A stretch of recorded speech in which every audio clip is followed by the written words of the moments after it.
नमस्कार दोस्तों, आज एक बार फिर से आप सभी का स्वागत है कॉमिक्स एनिमल के इस ब्रांड न्यू एपिसोड में। मेरा नाम है धीरेन्द्र और आज मैं बात करूंगा ना सिर्फ एक नई कॉमिक्स की बल्कि एक नए पब्लिशर की भी। बुलसाई प्रेस नवंबर 2018 में इन्होंने कॉमिक्स पब्लिशिंग के क्षेत्र में कदम रखा और अपने अब तक के इस छोटे सफ़र में ही इन्होंने काफ़ी सक्सेसफुल टाइटल्स दे डाले हैं। So they have come with all of 11 titles so far. और अगर कुछ पॉपुलर कॉमिक्स के नाम मैं आपको गिनाना चाहूँ तो वो हैं आधिरा मोही, यज्ञ, Dracula, inferno and the last detective. मगर आज मैं जिस बहुचर्चित किरदार के बारे में बात करने वाला हूँ उसका नाम है जालिम मांझा। नाम थोड़ा सा डिफरेंट साउंड करता है। आइए देखते हैं क्या ये किरदार और उसकी कहानी भी उतनी ही डिफरेंट है। मेरे हाथ में इस वक्त जालिम मांझा की दोनों प्रकाशित कॉमिक्स मौजूद हैं। मैं क्विकली आपको दिखा देता हूँ। ये फर्स्ट पार्ट था जालिम मांझा सेल नंबर 9 और ये लगभग 2 साल पहले प्रकाशित हुआ अगस्त 2020 में। और ये है इसका रिसेंटली पब्लिश कॉमिक्स जालिम Manjha the red lantern house. और ये दोनों कॉमिक्स इंग्लिश में प्रकाशित हुई थी। तो जो लेटेस्ट वन है उसका एक हिंदी एडिशन भी मेरे पास है। Look at the title cover, it looks fab, काफ़ी पसंद आया मुझे। So now before I deep dive into the story line, क्यों ना इस कहानी के पीछे की कहानी को थोड़ा समझा जाए, थोड़ा जाना जाए, मज़ा तभी आता है। जो पब्लिशर हैं बुलसाई प्रेस के रविराज आहूजा, इनिशियली उनके माइंड में एक थॉट आया कि क्यों ना एक वन शॉट हॉरर स्टोरी बनाई जाए। तो उन्होंने अपना ये विचार अपने राइटर सुदीप मेनन जी के साथ शेयर किया और उसके रिएक्शन में सुदीप मेनन जी ने कुछ वक्त लिया, कुछ सिनॉप्सिस तैयार किए कुछ कहानियों के। बेसिकली सिनॉप्सिस क्या होते हैं, वो कॉन्सेप्ट होता है, एक ब्रीफ होता है, एक समरी होती है एक स्टोरी लाइन की, जिसको इनिशियल स्टेजेस पे डिस्कस किया जाता है पब्लिशर के साथ कि वो स्केलेबल हैं, कमर्शियल एंगल रखते हैं या नहीं। और जब पब्लिशर को वो चीज़ पसंद आ जाती है तो राइटर्स लोग उस आइडिया को, उस कॉन्सेप्ट को डिटेल आउट करते हैं। इनिशियली जब वो आइडियाज़ प्रेजेंट किए गए तो रविराज को कहानियाँ तो कुछ खास पसंद नहीं आई, बट उन कहानियों, उन किरदारों में जो कुछ प्रपोज किए गए थे उनमें एक किरदार बड़ा पसंद आया। वो किरदार था एक ऑकल्टिस्ट का जो कि मर्डर मिस्ट्रीज सॉल्व करता था।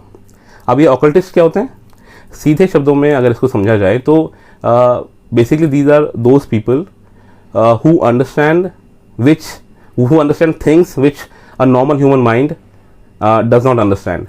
फॉर एग्जाम्पल, जो भी ये पैरानॉर्मल एक्टिविटीज़ होती हैं ये वो समझते हैं, ये ब्लैक मैजिक जानते हैं, ये जो पारलौकिक शक्तियाँ होती हैं या दुनिया होती है, दूसरे डायमेंशन की चीज़ें होती हैं, उनके साथ ना सिर्फ कनेक्ट कर पाते हैं, उनको समझते भी हैं और उनसे जुड़ी हुई समस्याओं को सॉल्व भी करते हैं।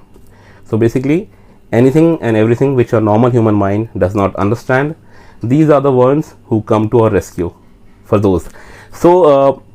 फिर दोनों पब्लिशर और राइटर के बीच में डिसाइड हुआ कि इसी किरदार को पकड़ के रखते हैं, इसमें थोड़े से डायमेंशंस ऐड करते हैं और इसके इर्द गिर्द एक कहानी बुनते हैं। तो टीम ने इसके ऊपर काम किया, जिसके फलस्वरूप ये दोनों पार्ट्स, इसको मैं साइड रखता हूँ, ये दोनों पार्ट्स हमारे सामने हैं। और before I get into reviewing this second part, मैं आपको फर्स्ट पार्ट के बारे में क्विकली से कुछ चीज़ें बताना चाहूँगा, उस कहानी के बारे में, उस किरदार के बारे में और उसमें जो सिचुएशन थी उसके बारे में, ताकि आप लोग को शुरू से ही मतलब आप जुड़े रहें कि किस तरह से ये कहानी और किरदार डेवलप हुए। जालिम मांझा सेल नंबर 9, जैसे कि आप इसका टाइटल कवर देख रहे हैं, बड़ा ही इंटरेस्टिंग अंदाज में बनाया गया है। एक ऑकल्टिस्ट को इससे बेटर तरीके से आप क्या ही प्रेजेंट करोगे कि भूत पिशाचों का सफाया करने वाला आदमी। वाह, what a presentation. Okay, so just have a look at the team. Writer इसके सुदीप मेनन हैं, बहुत ही बेहतरीन स्टोरी लाइन लेके आए हैं। मोकी मोई नाम के एक चिली बेस्ड आर्टिस्ट हैं जिन्होंने इसका आर्टवर्क संभाला है और मंदार गंगेले जी ने ग्राफिक डिज़ाइन और लेटरिंग का काम देखा है।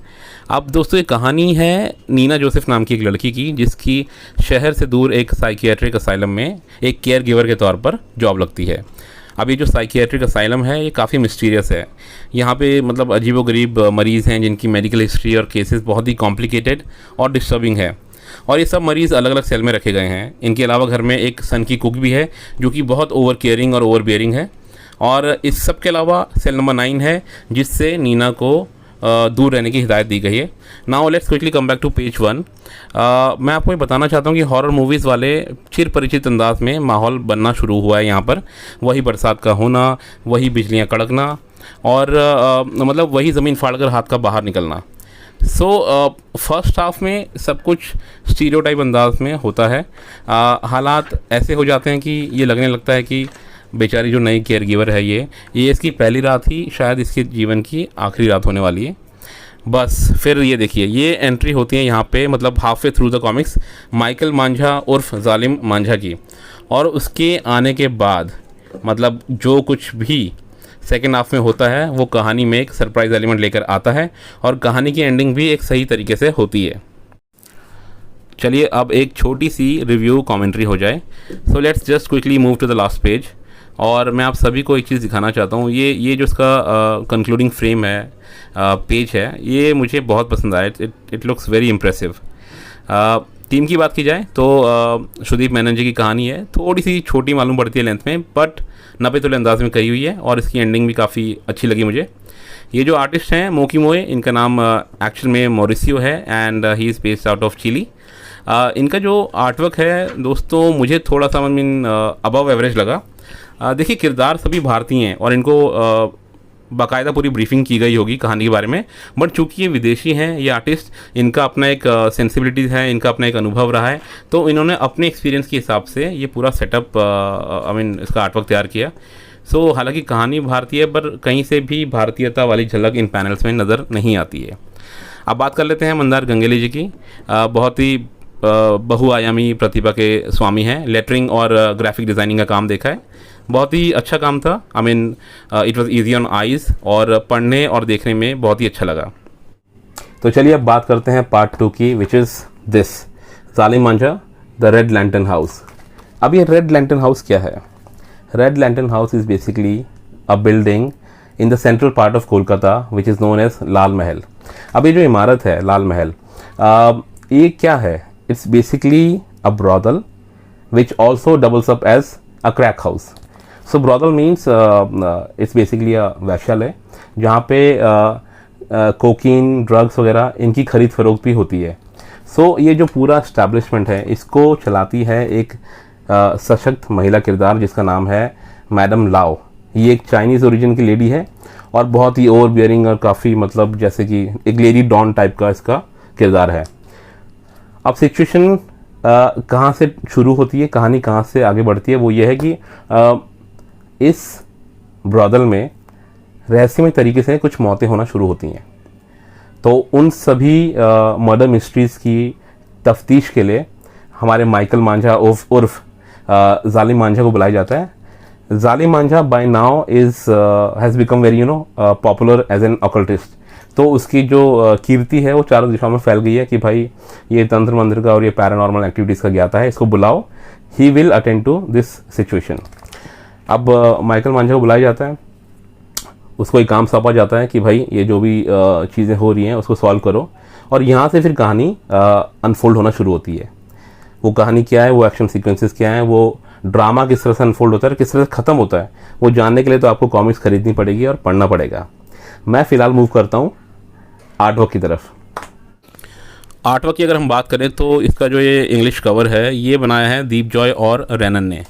अच्छा लग रहा है और मतलब थोड़ा इम्प्रेसिव तो है जिस तरह से इसको प्रेजेंट किया गया है। अब क्विकली टीम की बात की जाए तो कुछ एक चेंजेस हैं, बट सबसे अहम चेंज है वो है दीप जॉय सुब्बा का, जो कि इसके नए आर्टिस्ट हैं।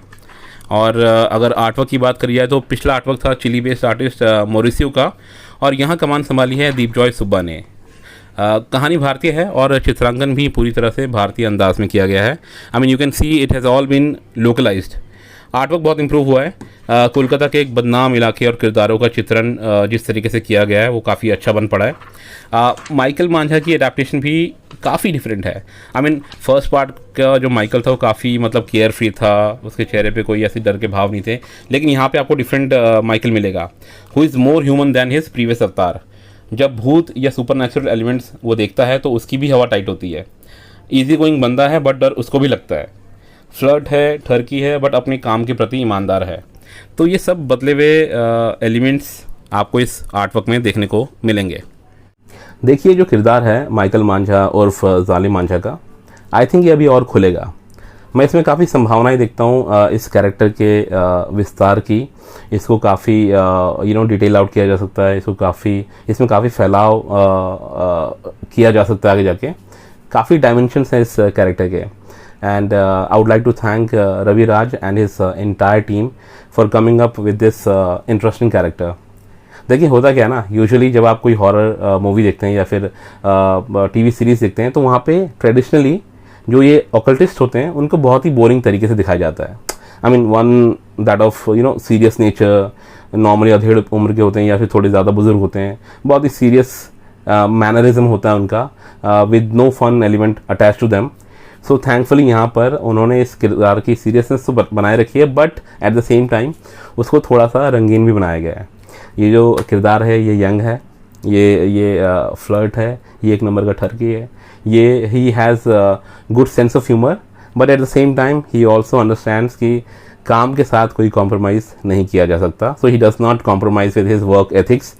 जिस काम के लिए इसको बुलाया जाता है उसको बड़ी ही सीरियसली लेता है और उसको सॉल्व करता है।